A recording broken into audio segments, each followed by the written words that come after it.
3 small Limbus company theories. By the way, I heard an amazing theory that I'm going to wait to tell you later in this video. There we go. I start this video by thanking all of you guys. I never expected my first video to do as well as it did. Honestly, I just posted it to prove myself. People in my comments hated this theory. I could do something like this, but didn't expect anyone to watch at all. And then I woke up and a lot of people were commenting, watching, liking it, and shit. That's how it always goes, my friend. Nobody cared who I was until I started playing a little game called Goddess of Victory Nikki. It's been completely insane. So thank you very much. And this video exists because of all of you. It won't be the insane video that I made before, but I hope you find some interest in what I'm about to talk about. Alright, let's get started. Let's start by covering a topic a lot of people have been talking about lately. The revelations about Ryan and Hermes during the events of At least he didn't call him Ryan. For some reason, everyone's calling him Ryan right now. Honestly, I'm mostly going to yap. You know, say what's on my mind, connect some of it to my big author's theory, and start a dialogue with you guys about what we think could be going on here. That the theory that the last video that he made about the authors being like in the game as different characters and creating a story or whatever, I heard an even better theory, and you're gonna have to wait for it. For those unaware, the new intervalo... Like, comment, rate, and subscribe if you want to hear my theory that I stole from somebody else. Hermes forced Ryan to copy Roland's life far before Roland had even become the Black Silence. Most importantly, it proved that Hermes knew that distortions would become a thing, or at the very least about the fact that Angelica dies. Overall, it exposed that the gods, or at least Hermes, have foresight of the future. In my big theory, I mentioned that the head likely controls the Prescript, because they allow them to be in the city rather than deem them an impurity, even in spite of how unstoppable they seemingly are. And now, the proper introduction of gods seems to make this theory even more plausible. Putting it simply, I think the gods are also the authors. For a second, I actually confused I Want Lunasi's Project Sun and Project Moon, and I was just like, oh, that must be what the Green Emperor is about. The brain rot has actually taken over. I actually don't know what's brain rot and what's real anymore. Probably a name they are using while controlling the prescripts to achieve their own goals. At the very least, this is the case with the B-pair prescripts, since we know Hermes is the entity behind them. If there really were gods out there that had such incredible power to go as far as control the lives of the people in the city, while knowing the future, then the head would make them an impurity, exile them somehow, or at the very least, they would destroy the index. Oh yeah, by the way, I was thinking about this earlier today. People are starting to complain about the power creep in this game, and Trunks brought up, Kim Ji-hoon said that the reason why the newest characters are the strongest is because it doesn't make sense in lore. Like, if Pierre from the meat pie restaurant was stronger or as strong as Rien, it wouldn't make any sense. It actually kind of makes sense because, like, from like a lore standpoint, where if we as the player have to keep getting stronger to beat like the actual like enemies in the game, it would make sense that like power creep is a thing. So like, in other words, in every other game, power creep is just how they sell the characters. In this game, power creep is a necessary evil for the plot, because the enemies keep getting stronger, we have to keep getting stronger, and if the enemies are strong, then that means if there's a mirror world where our characters have the ID of the bad guy, so they would be strong. So the power creep is actually, much like everything else in Project Moon, there's an actual lore reason as to why it exists. It's not just it's not just a thing to sell new characters. They don't. Because it does sell the new characters, but it has a lore explanation. They need the prescripts for their own goals. We know about Rien and Hermes, sure, but who are the other gods? What are they up to? I'm pretty sure they exist, and I'll touch on it later with one more example. Oh, why is Outis? Outis is always popping her head up. But let's move on. What is she doing down there? If Hermes is an author, then it recontextualizes a lot of things. Maybe that's why the head allowed the Seed of Light to shine for many days. Or maybe they allowed everything to happen because they have some bigger purpose. Maybe the head has a much bigger plan that we He said head. think. Or perhaps some rogue authors are manipulating the people of the city by making use of the knowledge they have. Spoilers about the narrative, the events of the city. But that's all I have to say about By the way, they really dropped the ball not letting us fight the pianist. this, so let's move on to the next topic. I want to talk about Outis, one of the sinners we know the least about. But I believe that by analyzing some Listen, I know enough about her, okay? aspects of the Odyssey, Have you seen her new Matthias ID? I'm gonna get to know her very well. actually reach some potential conclusions of what could have happened in her past and why she seems to harbor some guilt. Putting it plainly, Why does she seem to harbor some guilt? happened in her past and why she seems to harbor some guilt. As she's standing over the bodies of all these dead guys, she's not even batting an eye. She looks like she's blushing. She kind of looks like she's blushing there. She kills a bunch of dudes and then she starts blushing. She's so hot. Putting it plainly, I think Outis either started the smoke war or ended it, but not without Didn't I say that she's gonna start the smoke war? Or no, I said she was gonna start the second smoke war. Hey, if she started the first one, why not start the second? doing something horrible first. The core of this theory is the Trojan horse. We know that the smoke war took place in District L, so I think there are two options. First option is that in some sort of twist, She's staring at something. Oh yeah, isn't she supposed to be married? So she's probably looking at a locket with her fucking husband in it. I almost said father. No, this is not a coffin of Andy and Lele. of the original narrative of the Odyssey, Outis This is not a Banjo-Kazooie. started the war by gifting something to L Corp, which in this case would be the Trojan horse, and then destroying it from within. It would Are they really gonna loop the Trojan horse into her backstory? I don't think the Trojan horse was in the Odyssey. be a twist because in the original narrative, the Trojan horse actually ends the war. The other option is that the Trojan horse does end the war, but the way it happens is that she betrays the old L Corp by the same means, effectively destroying it from within so the new Lobotomy Corporation can rise in its place. There's a lot of theories that Outis is staring at a Prescript beeper similar to Riend. Please don't make her part of the dumb cult. The dumb pendulum cult that I hate. Regardless, I also want to add that the evidence that Outis may perhaps There's literally a horse in her icon.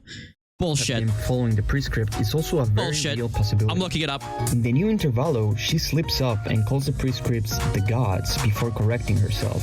What? Her ego art, you can actually see she's directly connected to her. That's a horse? This is a horse? I thought it was like a chastity cage. We know Odysseus' long journey is partially a result of the meddling of gods, which in this case are directly tied to the Prescripts. I think perhaps in her canto we will learn about Poseidon and the effect that they had on her.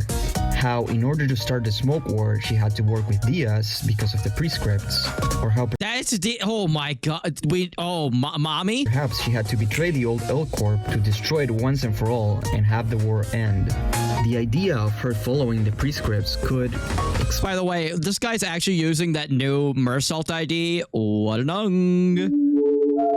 explain why she's such a bootlicker for Dante. Oh, she's gonna be. Maybe one of the last things she got from the Prescripts was that she had to follow Dante's orders and defend him no matter what. It's possible that the broken watch, engraved in Look, it's right. It's there again. See? You see? Greek with a sentence, I have a family, they had theirs, is a constant reminder of the crime she had to commit. The broken watch symbolizes Why is Outis like the cool? Can we skip Mersault's canto and just go to Outis? Why she seems like the coolest sinner out of all of them. time stopping. In terms of their backstory. Abyss, everybody. Abyss is here. Abyss is here. Look at that. Abyss. Incredible. She did the deed. Maybe the Odyssey never ends because the place she wants to return to no longer exists. She's not allowed to return to it. It's in the past. I need to find out what the Odyssey's purpose was. A place she can never reach. A time before the war. Before she chained herself to a life of servitude to the Prescript gods. Before she started one of the biggest tragedies in the city and ruined I like how everyone's like, oh yeah, everybody's talking about this Prescript theory. I've never heard about it until just this very moment. thousands of lives.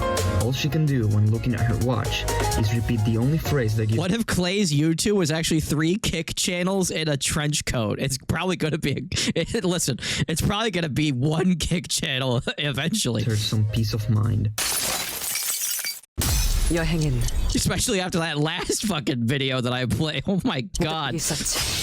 For this final part, I'm going to do the painstaking job of analyzing the conversation that Dante has with Demian. If they make her part of the Prescript, can they please make her the person who destroys the entire Prescript bullshit, please? Canto 6. I want her to slaughter every member of the Prescript. Honestly, I probably won't be able to make sense of every single point, but with my theory about Dante being an author and a member of the Head, we can actually start to fill in a lot of blanks.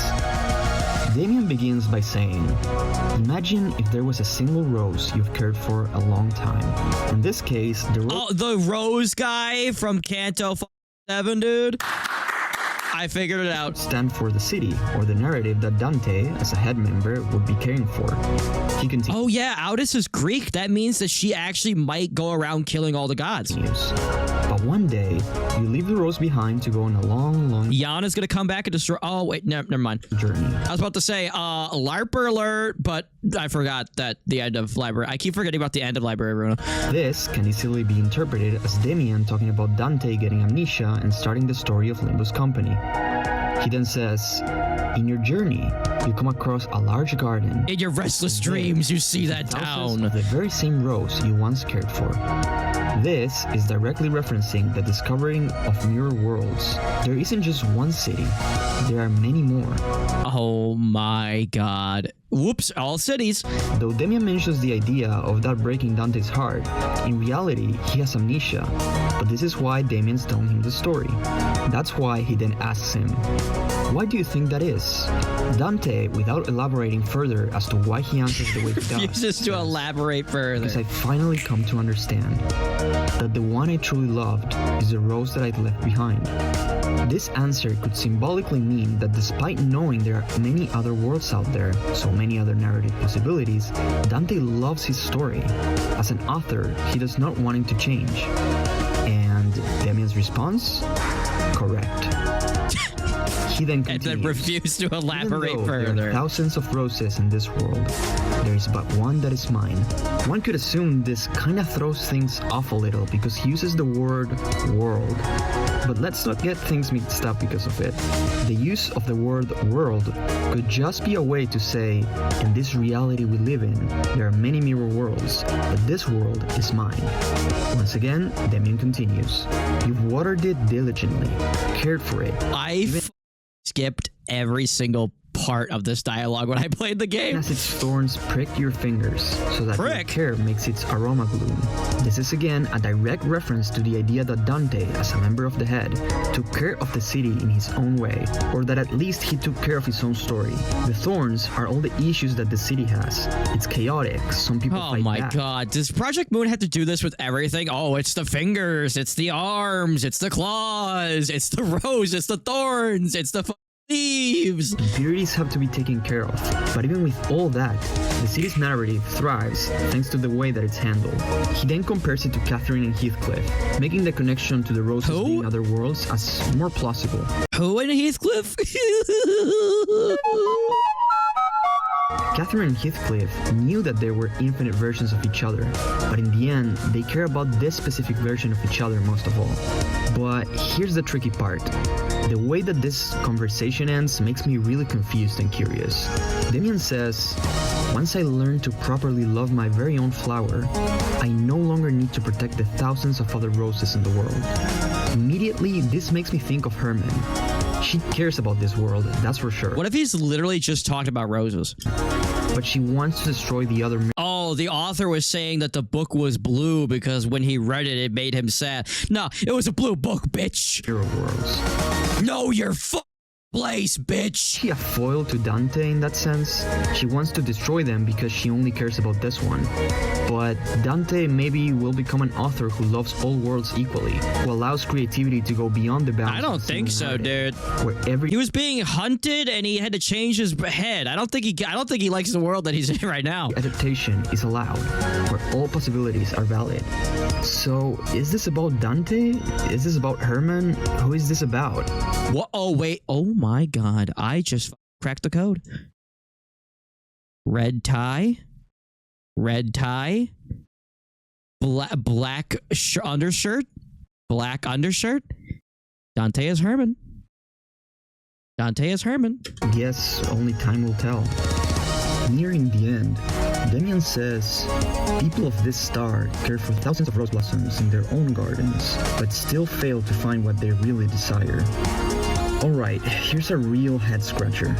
First of all, Wait, Dante is Sans? what does he mean by star?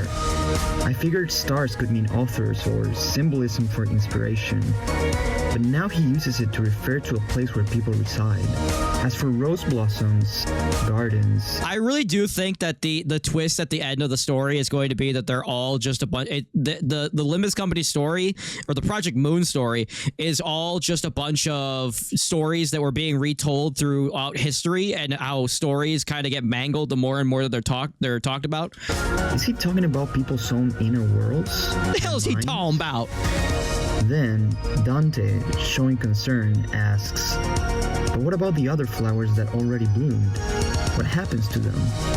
This meaning, They what about wilt. the other mirror worlds? What's gonna happen to them? And then Demian, to cap things off, says, you will find the answer to that question yourself when you can draw me a sheep. To me, this is referring to What? the moment Dante's memories return. Didn't somebody just tell me to do that yesterday? Didn't they tell me to draw a sheep? And that's what you were fucking talking shit about some nonsense that I don't know about? Draw me a sheep is referencing his ability to create as an author. Drawing is creating, making No, something draw him a yourself. sheep because he's eyeing and we're talking about the abnormality. Oh my god. Something an author, an artist, or any creator can do. Because of his memory loss and his lack of power, Dante can't draw him a sheep yet, but perhaps eventually. What if he might. can't? Oh, he can't draw a sheep That's because he all I has got no. to say. He can't draw a sheep. He's never seen a sheep. He's got no eyes. Thank you all so much for watching. Sorry if this was a bit of a messy video. There were things I wanted to generally talk about but couldn't make videos on because they'd be too short, so I had to go with this. I hope you all enjoyed some of the ideas I brought up, and as always, feel free to comment, share with anyone. Fucking Future Trunks is talking about the Little Prince. I don't got time for all these books. Okay, there's 9 million books out there.